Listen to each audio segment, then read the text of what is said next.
Hey everybody, it's Jeff, and in this video I'm going to discuss an extremely rare situation. My coin was actually downgraded by PCGS after being in a PCGS holder with a higher grade on it. Let's walk through that story. So the original holder, this is the coin I had bought.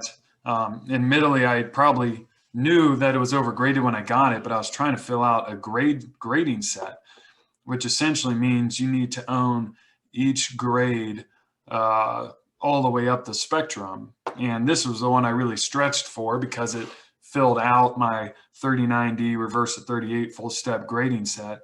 I had owned the 66, 66 plus, 67, and I really needed the 67 plus, and this came up.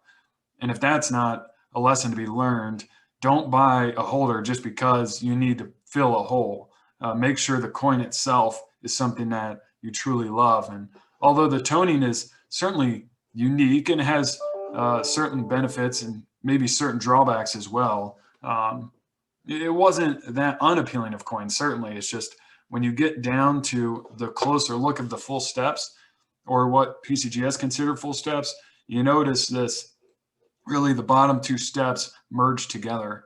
And whenever that happens, even though this is reverse of 38, which tends to have a softer step, and PCGS tends to be a little bit more lenient on reverse of 38 full step nickels, that was just blatantly not full step.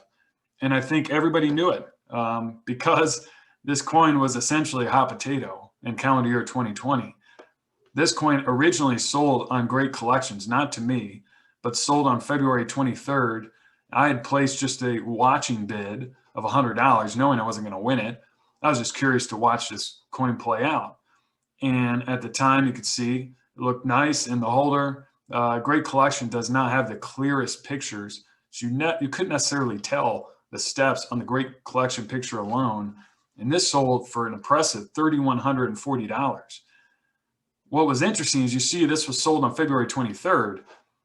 In mid-July, one of the dealers that I follow suddenly had this coin for sale for $2,500. And this is where I bought it. I jumped on it. I was like, holy smokes, $2,500. What a deal compared to the $27.91 winning bid or $31.40 with the buyer's premium. I thought I was getting a huge discount, great deal. So I stretched a little bit and bought this coin.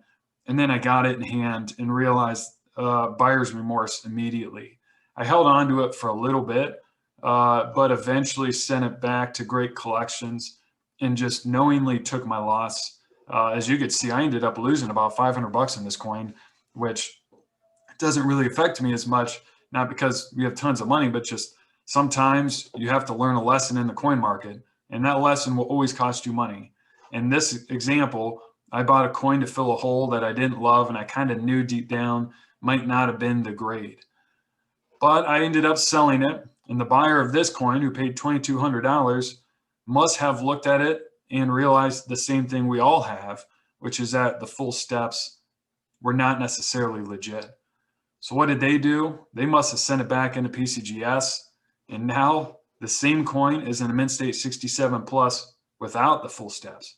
Now it's down to a $600 coin or even less because that's a PCGS value, which kudos to them. And how the PCGS rules for a downgrade work, there is a service type by PCGS called the guarantee resubmission that if you think your coin is overgraded, you could send it to them. And if they agree, PCGS claims that they will pay you current market value for the coin in question at the originally assigned grade.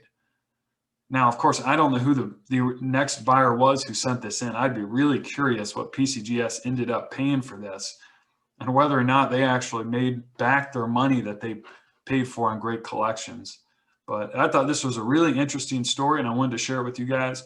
I appreciate you watching. Take care.